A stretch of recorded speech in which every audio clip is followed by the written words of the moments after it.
Tengo para compartir el Salmo 118, versículo 15 al 17. Daré lectura, me encomiendo a la gracia del Señor, hermanos. Voz de júbilo y de salvación hay en las tiendas de los justos. La diestra de Jehová hace proezas. La diestra de Jehová es sublime. La diestra de Jehová hace valentías. No moriré, sino que viviré y contaré las obras de Jehová. Estas palabras han tocado mi corazón en estos días de una manera muy especial. Estamos preocupados con algunos pastores de acá de Chile, de Santiago, visitando hogares donde hay enfermedades, donde hay influencia de demonios, donde hay maldiciones que a veces se arrastran en la vida de algunas familias. Y nos hemos concertado para orar y para ver la manifestación del Espíritu Santo en estas obras que Dios preparó de antemano para que anduviésemos en ellas. Esas obras que Dios preparó en la cruz del Calvario, donde todas nuestras maldiciones y el acta de los decretos que nos era contraria fueron clavadas en la cruz, y Dios nuestro Padre transfirió nuestra maldición en el cuerpo de Cristo, en su cuerpo humano, donde cargó las enfermedades nuestras, los pecados nuestros, las culpas nuestras, y todo nuestro castigo lo llevó Dios a la persona de su Hijo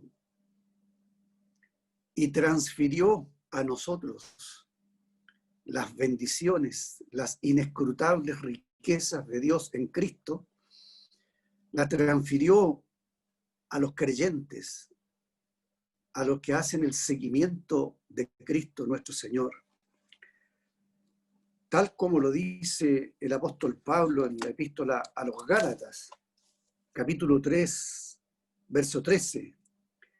Cristo nos redimió de la maldición de la ley, hecho por nosotros maldición, porque está escrito: maldito todo el que es colgado en un madero, para que en Cristo Jesús la bendición de Abraham alcanzase a los gentiles, a fin de que por la fe recibiésemos la promesa del Espíritu.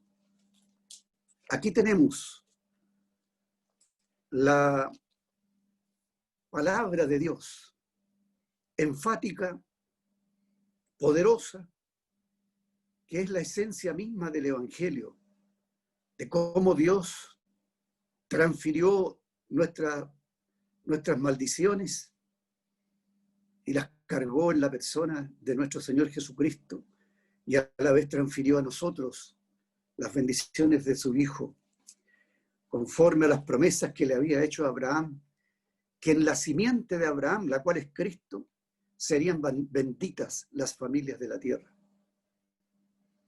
De tal manera que toda la maldición que la ley pronunciaba sobre las transgresiones de aquellos que desobedecían la ley, fueron imputadas a la persona de nuestro Señor Jesucristo. Es la esencia misma del Evangelio.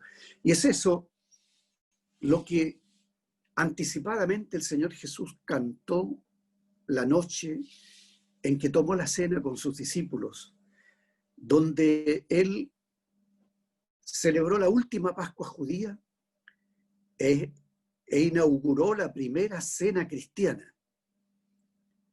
Esa noche, en el aposento alto, cuando Jesús estaba con sus discípulos partiendo el pan y participando de la copa, Él sabía perfectamente lo que le esperaba. Y la Escritura dice que cuando terminaron la cena, dice que cantaron el himno. Algunas versiones dicen cantaron el himno. y otras dice cantaron los salmos. Y ese cantar de los salmos era la costumbre o la tradición judía de que en el día de la Pascua se cantaban esos salmos que son llamados Jalel, que son del 113 al 118, Salmo 113 al 118.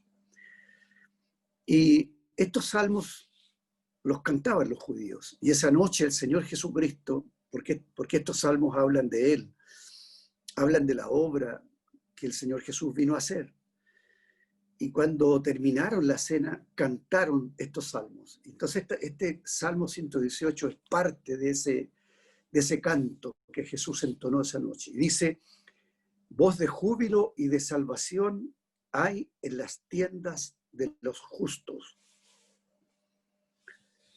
Entonces, nos preguntamos quiénes son o dónde están esas tiendas.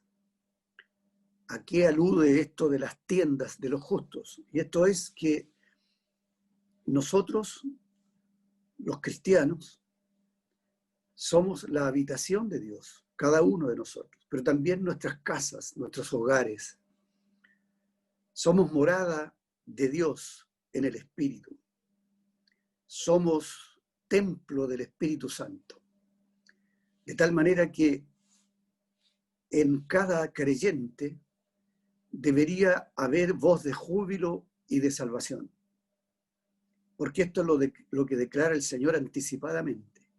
Y ocurriría esto por la obra redentora del Señor Jesús, que llevaría nuestras enfermedades, nuestras maldiciones en la cruz del Calvario, que haría una obra de sustitución, de redención, de liberación, y que Él cargaría con nuestras maldades.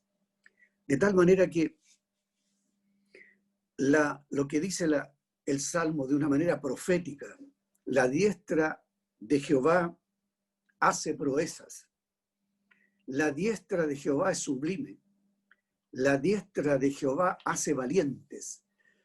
¿Quién es la diestra de Jehová? ¿Quién está sentado a la diestra de Dios? ¿Quién es el que ha tomado ese lugar? Sino Jesucristo hombre, que está glorificado a la diestra de Dios. Y dice que Él, el Señor Jesucristo, hace proezas, no dice hizo proezas, es verdad que las hizo cuando estuvo en su cuerpo de carne. Su ministerio, especialmente su ministerio en la tierra, fue el acercamiento a los pobres, a los pecadores, a los enfermos, a las mujeres y a todos los que en esa época eran menospreciados.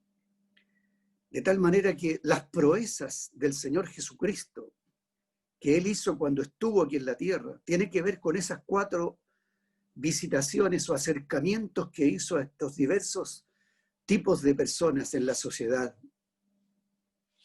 Pero dice, la diestra de Jehová hace proezas, lo que implica que el Señor Jesucristo, lo que hizo ayer, lo hace también hoy día. Él es el mismo, ayer, hoy y por los siglos. De tal manera que es completamente normal que nosotros podamos esperar que el Señor siga haciendo maravillas, portentos, milagros, sanidades, liberaciones, quebrantamiento de maldiciones. Todas estas cosas que hizo cuando Él estuvo aquí, las sigue haciendo hoy en día.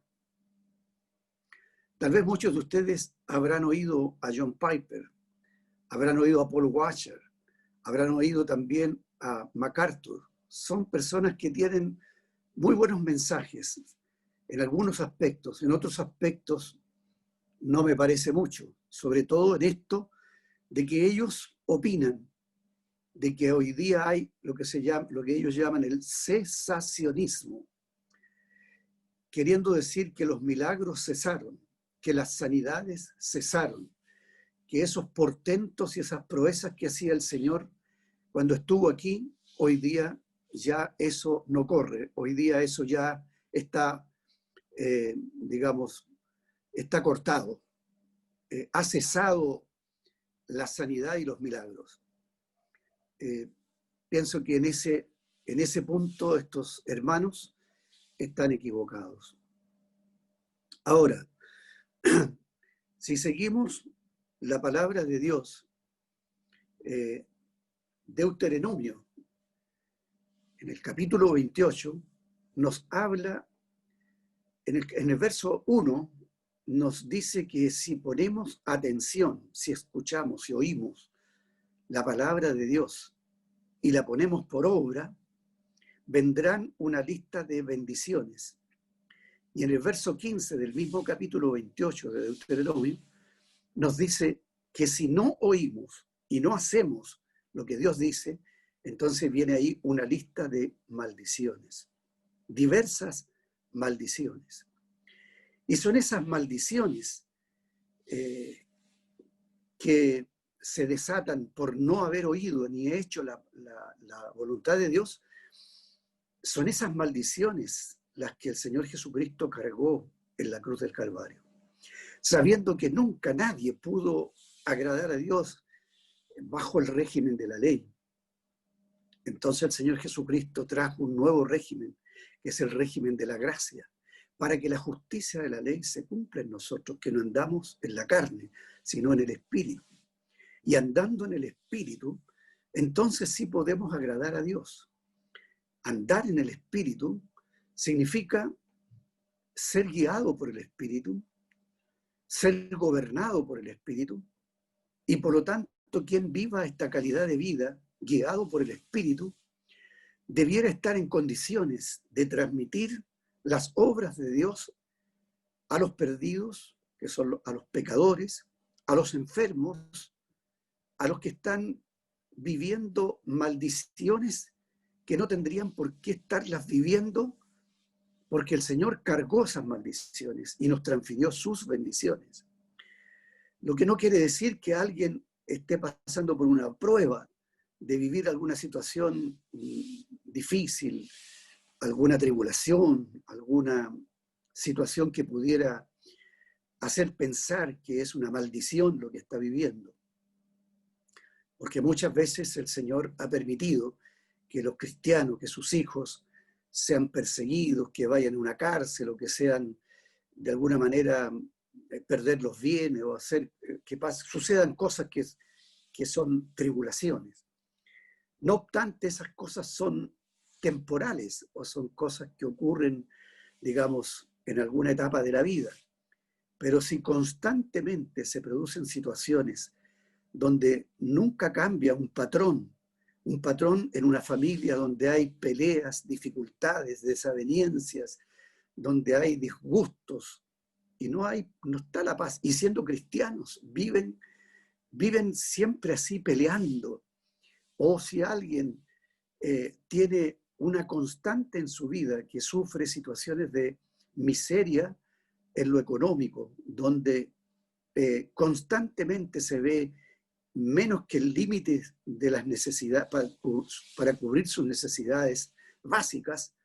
No estoy hablando del Evangelio de la Prosperidad porque eso es una cosa totalmente extraviada, pero sí las bendiciones de Dios tienen que ver con que Dios nos sustenta. Y si alguien siempre y constantemente está sufriendo este tipo de situaciones, es para sospechar que ahí hay una atadura y una maldición. Lo mismo, nos ha tocado en estos días visitar personas que están con una depresión o personas que están sufriendo anorexia. Y uno ve y hace una lectura de lo que pasa en el pasado. También personas que han escuchado voces de suicidio, voces que no son voces humanas, sino voces de demonios que les instan a matarse.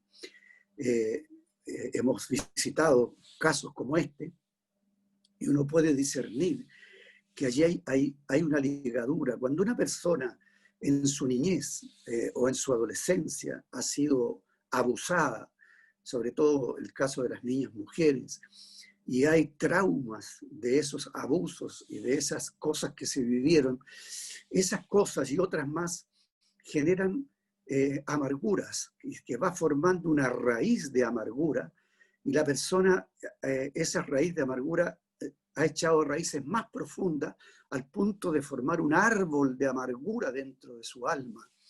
Y eso es una maldición, vivir toda la vida con una raíz de amargura al punto de querer quitarse la vida porque no se soporta esa situación. La solución es que esa persona conozca el Evangelio, que llegue el reino de Dios a su vida. Y es eso justamente lo que el Señor Jesucristo vino a hacer. Él trajo el acercamiento del reino de Dios a los pecadores, a los enfermos, entre ellos los enfermos mentales, los enfermos del alma, los enfermos del cuerpo, los que están viviendo ciertas maldiciones. Acuérdese de lo que pasó en la sinagoga cuando Jesús sanó en un día de reposo a una mujer que hacía 18 años que estaba encorvada. Y el escándalo que se produjo en los fariseos, en los de la sinagoga, en los principales de la sinagoga, porque Jesús había sanado a una mujer en el día de reposo. Y Jesús les dice: hipócritas, ustedes en el día de reposo desatan a su asno, a su buey, para que beba agua. Y no iba a desatar yo a esta hija de Abraham, que hacía 18 años que Satanás la tenía atada, ¿no la iba a desligar de esa atadura? Entonces aquí esa palabra nos hace reflexionar profundamente de lo que vino a hacer el Señor Jesucristo. Él vino a desatar las ligaduras del diablo, Él vino a romper, Él vino a destruir las obras del diablo, y esa victoria ya es una victoria. Y cuando a nosotros nos toca orar por los enfermos, cuando nos toca liberar a los oprimidos, cuando nos toca soltar esas ligaduras de maldiciones, nosotros no estamos haciendo algo nuevo, sino que estamos dando lugar y eficacia a la obra que el Señor Jesucristo ya hizo por los que le siguen.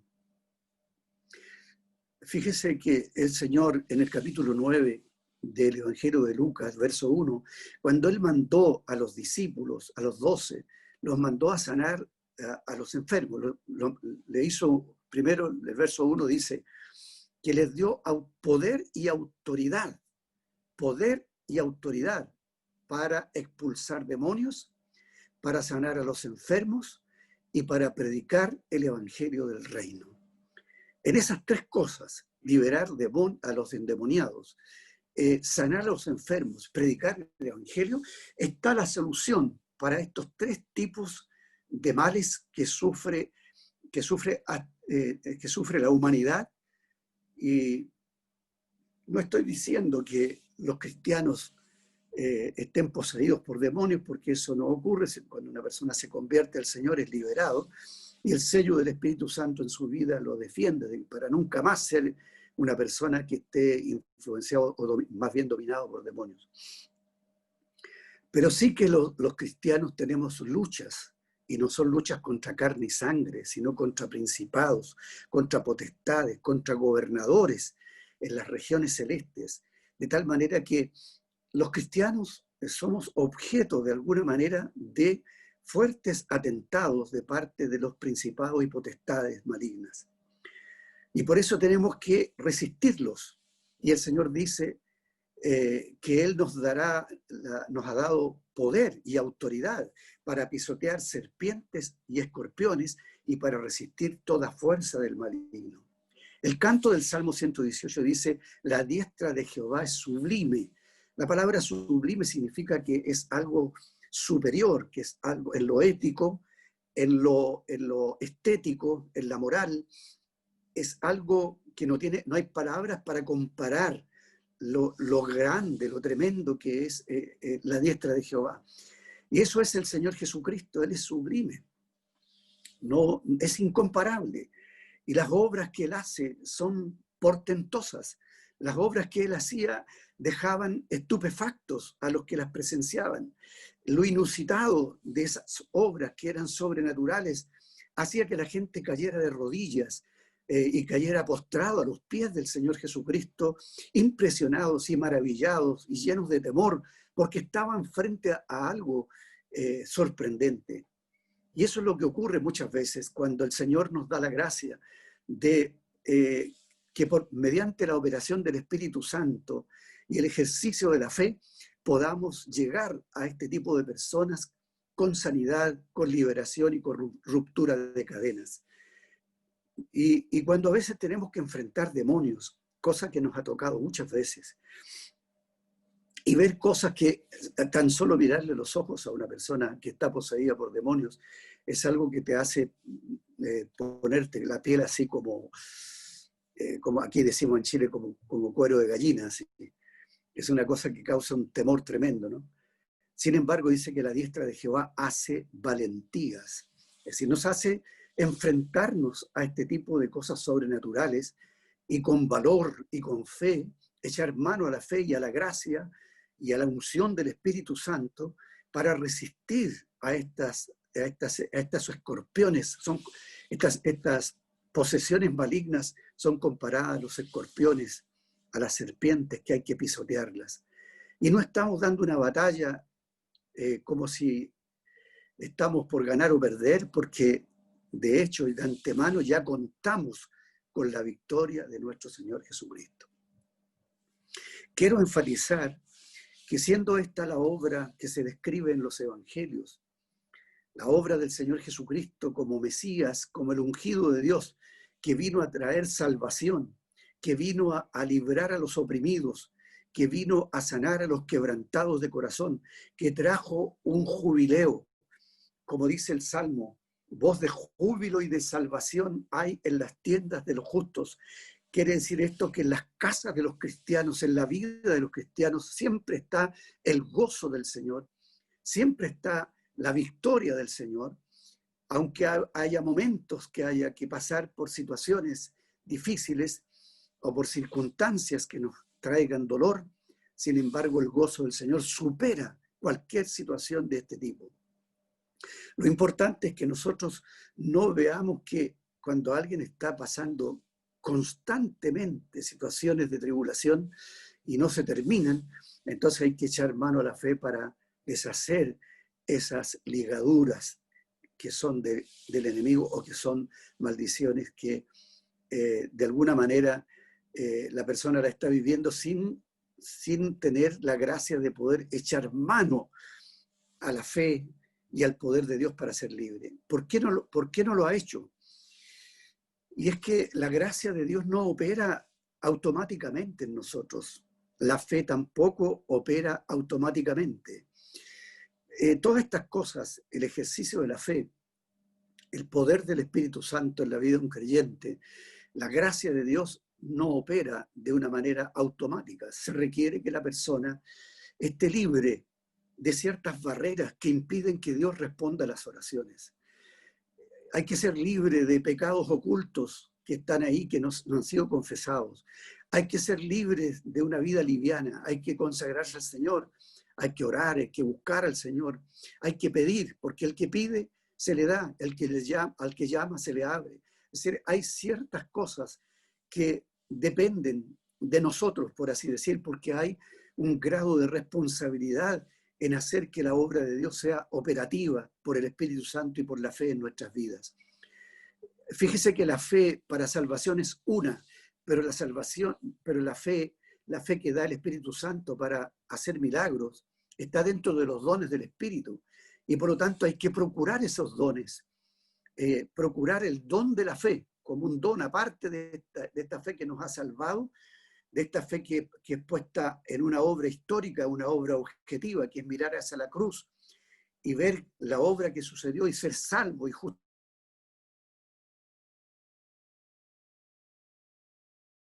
Esta fe que se necesita para sanar enfermos, para liberar a los oprimidos, es un don del Espíritu Santo y se requiere que nosotros le pidamos a Dios ese don, que en la iglesia no falte ese don, sino que haya hermanos o hermanas que tengan esa gracia de acercarse a los enfermos y llevar el ministerio de Cristo a estas personas.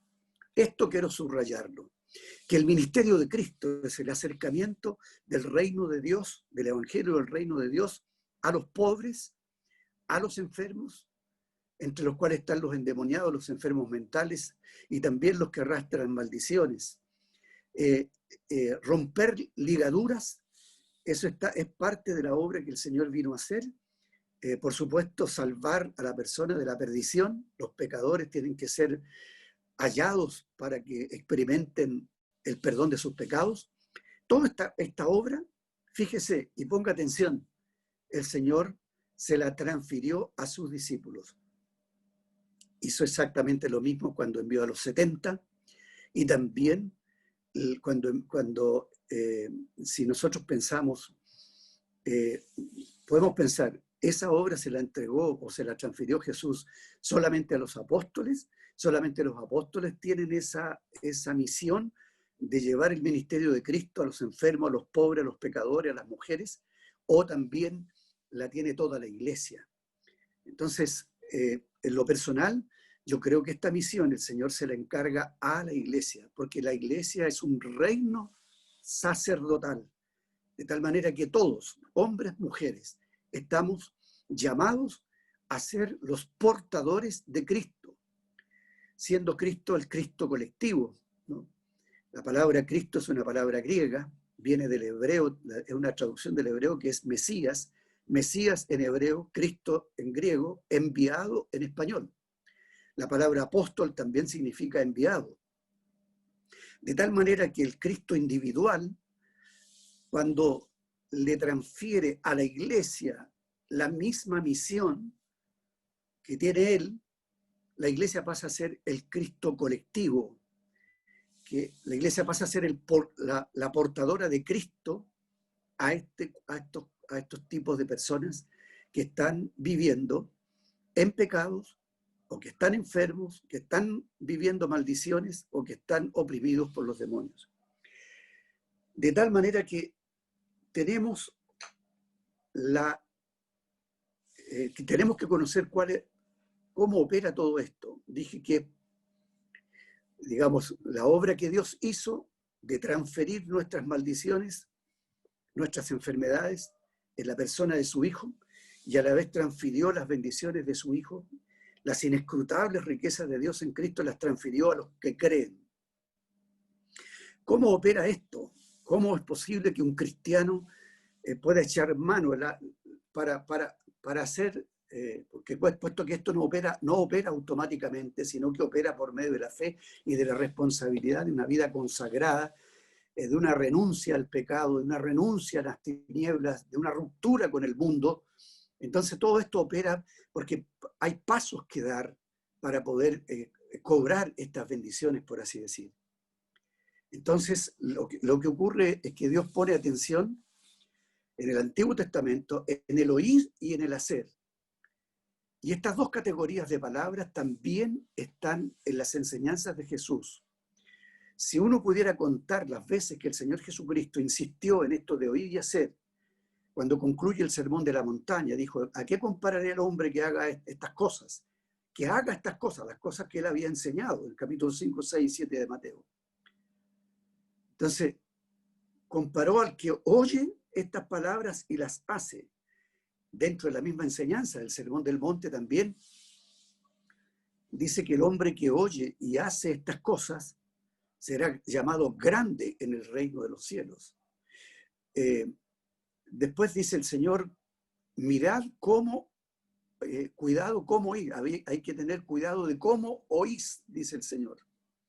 Cuando llegan con una noticia diciéndole a Jesús, tu madre y tus hermanos te buscan, y él responde y dice, mi madre y mis hermanos son los que oyen la palabra y la guardan y la hacen. Si examinamos el libro de Santiago, el hermano del Señor Jesucristo, vamos a encontrar también la misma insistencia. Habla de los oidores olvidadizos. Entonces habla de los hacedores de la palabra. Oír y hacer son dos categorías de palabra que están en las enseñanzas de nuestro Señor Jesucristo y de los apóstoles. Pero en el medio de estas dos categorías de palabra está la palabra fe. Porque la fe viene por el oír la palabra de Dios. De tal manera que cuando nosotros escuchamos, pero no es con el oído de las orejas, sino que en el oído del corazón. ¿Cómo se oye con el oído del corazón? ¿Cómo funciona eso? ¿Se acuerda cuando Salomón tuvo ese sueño cuando era joven y recién se había hecho cargo de la nación de Israel. Y en un sueño Dios le habla y le dice, pídeme lo que quieras y te lo daré. Y Salomón le dice, soy joven, no sé entrar ni salir, no sé cómo gobernar a esta nación. Dame un oído, dame oídos que te puedan escuchar a ti. Dame un corazón oidor, dame un corazón capaz de escucharte. Esto, hermanos, ahí está el secreto. El Señor Jesús dijo, mis ovejas oyen mi voz y me siguen. Y no escuchan la voz de los extraños. Entonces tenemos que saber escuchar al Espíritu Santo. Tenemos que pedirle a Dios que nos llene de su Espíritu para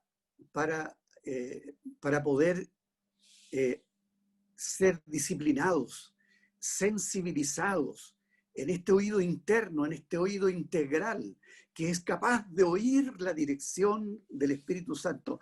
Cuando vamos a una persona que está enferma, tenemos que discernir cuál es su problema.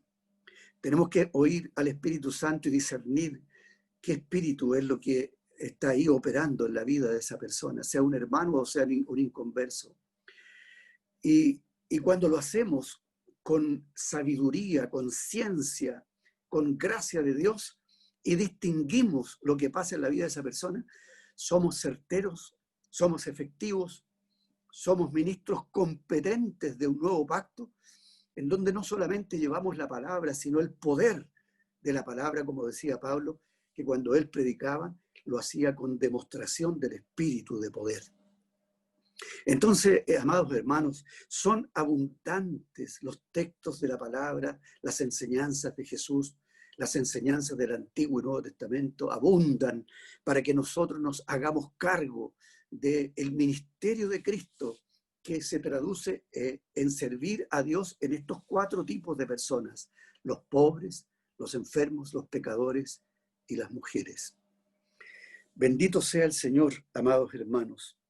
Creo que esto era la carga que yo tenía en mi corazón para compartir con ustedes en este día. Seguramente hay muchas otras cosas que decir al respecto.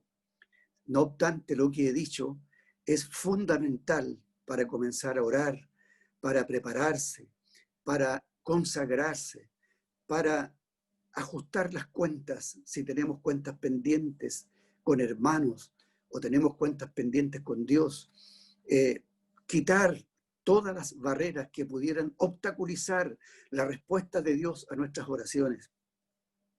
Cuando vamos a una casa y oramos por un enfermo y en el momento no se produce al instante la sanidad, no tenemos que renunciar a la oración que hemos hecho.